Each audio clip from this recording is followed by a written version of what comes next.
Hello everyone and welcome to my first YouTube video. My name is Faye and I'm very excited to finally start this new YouTube channel. In this video, we'll go over my entire illustration process from start to finish and how I turn this into this. A new illustration always starts with the most boring but also most important step, finding references.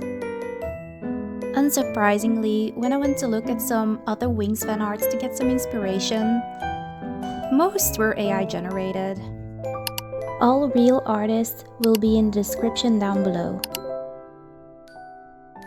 Okay, let's start with my workspace. So I of course start with creating a new canvas.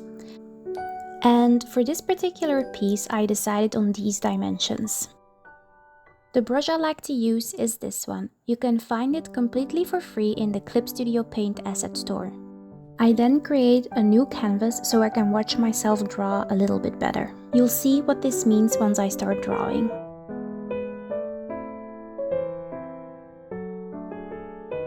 Now it's finally time to sketch. I always like to start by drawing some guidelines. This will help me get the facial features in place later on. And I roughly draw the pose that I want. I decided to go for a cute and playful pose for Bloom. I think it really suits her.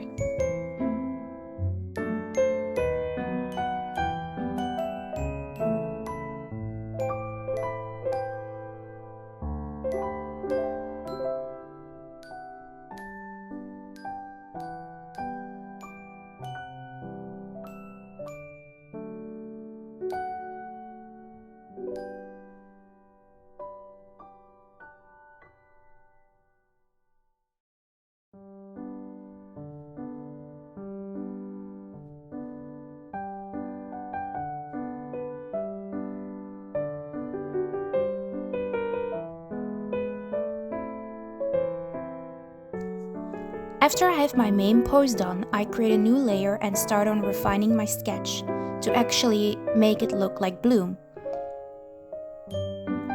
No need to be careful here, just sketch and have fun with it.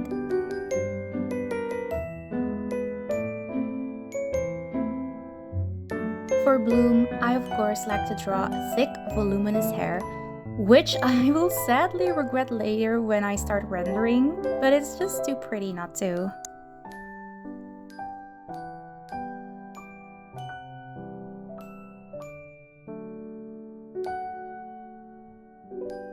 Here I'm starting to sketch the face, and of course you can see me ignoring the previously mentioned guidelines and even turning them off because they're kind of distracting me.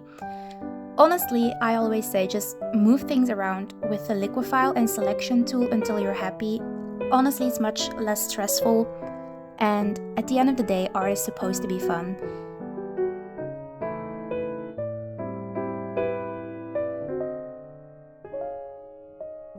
And after around 20 to 30 minutes, my sketch is finished. Now for my favorite part, color. I mean, it's my favorite part, but it's also a little stressful because I never really know what I'm doing. But at this point, you can choose to do line art, or if you're lazy like me, you can completely skip this step and go straight into the colors. I already did my base colors off camera because it wasn't exactly riveting content to see me struggle making decisions. Luckily, base colors don't matter too much at this point.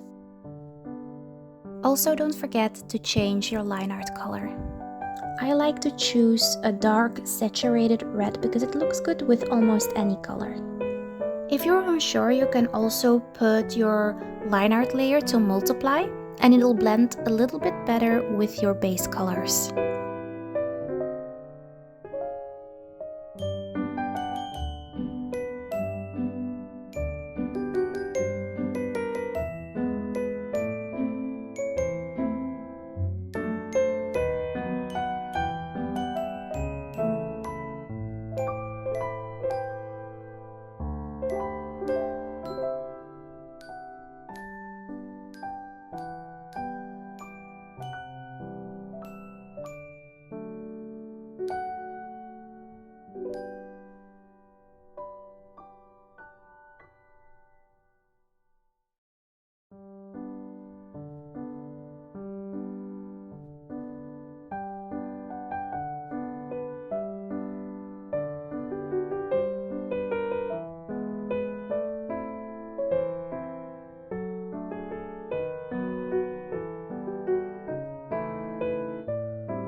When you're done with the main shading, we're going to make a new overlay layer. Clip it to your group as well, above the multiply layer, and add some transition shades to the shadow. It will make the shadows pop. I also like to add a normal layer and pick a nice blue as a complementary color.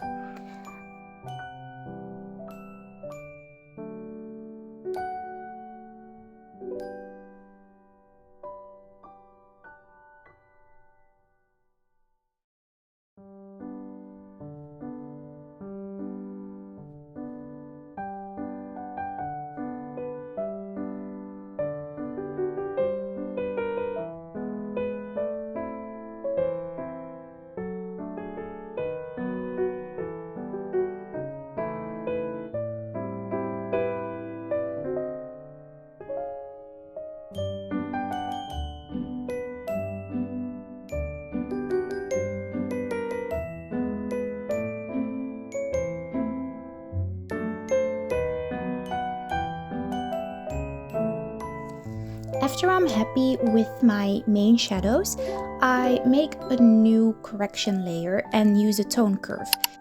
The tone curve actually doesn't make any sense, but just play around until you have something you like. It can give you new interesting colors.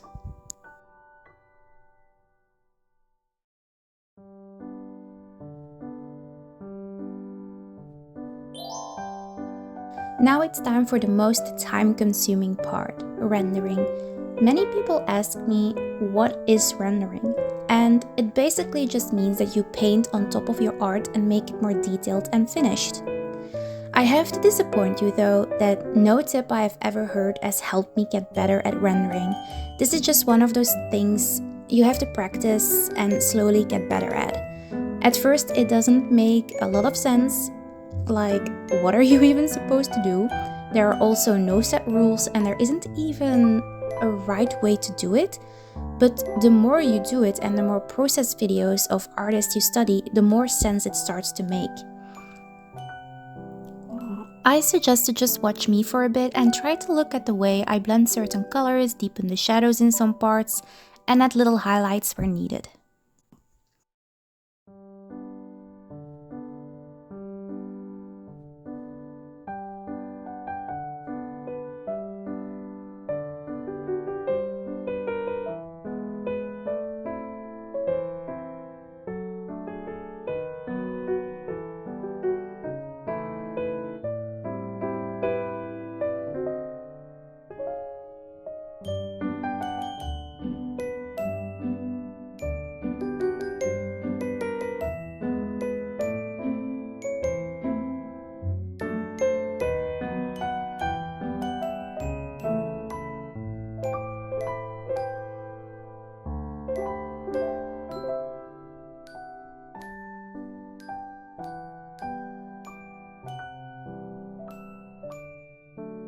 It's a time-consuming process to say the least.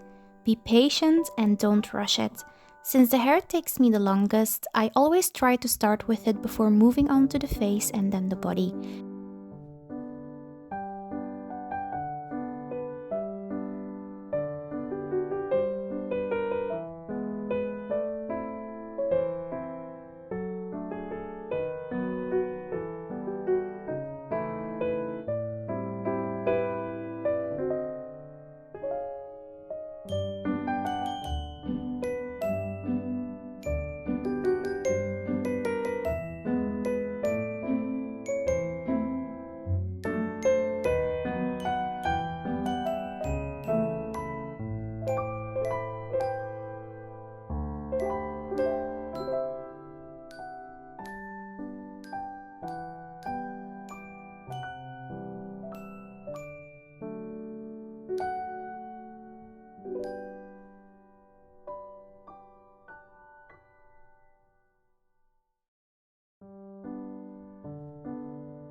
Since this video will take 6 hours and be extremely boring if I show you the entire rendering process, I'll just show you little bits so you can get a feel for it. The rest I'll show you in a time lapse.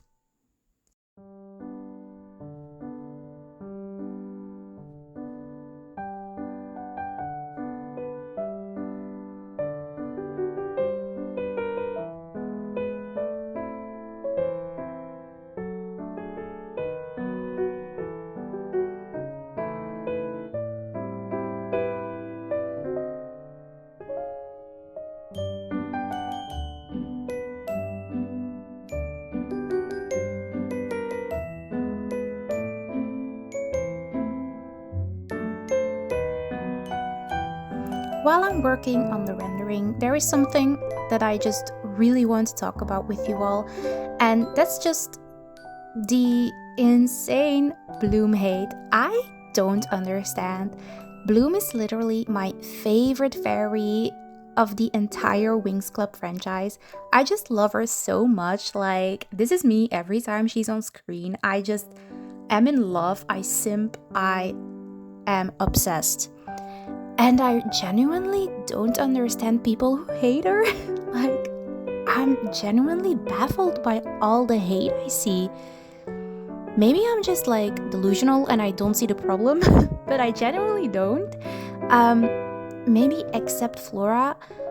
She's like the least problematic Winx girl. I do understand the criticism in seasons 5 to 8, I do think that they ruined her character. But in seasons 1 to 3, I absolutely adore Bloom. People say she's annoying, but I literally don't see it. Like, she's kind, she's the glue that keeps everyone together, she is hardworking, she always tries to save everyone and puts herself in danger for her friends. I genuinely don't see how someone can hate her so much. It's the same with the entire Enchantix debate. People are always saying that Bloom needs to be the strongest and whatever, she's a Mary Sue. But then when they do give her a handicap, people also don't like it. Because people are like, well, Bloom got her Enchantix not doing anything, which literally isn't true. She didn't get her Enchantix. It was very much incomplete and gave her a handicap during the whole of season 3 and the beginning of the movie. Her Enchantix would literally fail and she would plummet to the ground if her powers gave out on her. And people are still saying that she's like getting her power for nothing. Meanwhile in the movie she had to save her entire kingdom. I don't understand. Please tell me I'm not alone on this. I've also heard that some people prefer Fate Bloom, which I also don't understand. Because if I remember correctly, I only saw season 1 like once or twice because I generally didn't really care for it. And I remember Bloom being like very obnoxious and she was just going around doing her own thing, not giving a single shit about any of the people around her, only caring about finding out where she came from. Meanwhile, in the cartoon, Bloom is very sweet, and the only thing she ever did was touch the book in Cloud Tower, which did put her friends in danger, but she was so devastated by it. I was so surprised when I heard that people think that she's annoying or a pick-me. And even so, if you don't like Bloom, that's perfectly fine. We all have characters that we like the most and like the least. But I don't think it's okay to hate on a character. I think it's really sad that in a show that's all about friendship and growing and magic, that people have to be so hateful. So yeah, sorry for the tangent. It's just something that I noticed, and I would love to hear your thoughts about it in the comments as well.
Here I noticed that I was rendering a little bit too much and her arm was kinda completely ruined.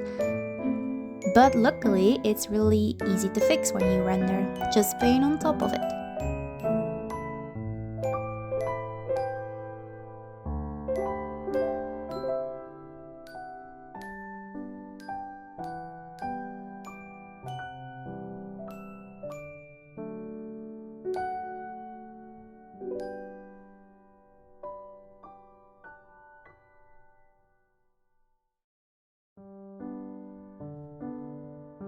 When you finally feel satisfied with the overall look of your illustration, it's time for my favorite part, adding all the sparkles and little catch lights. I use Color Dodge for some interesting colors and glows to the character, some add glow layers for all the sparkles, and another add glow layer for adding a little shine to the details like her crown.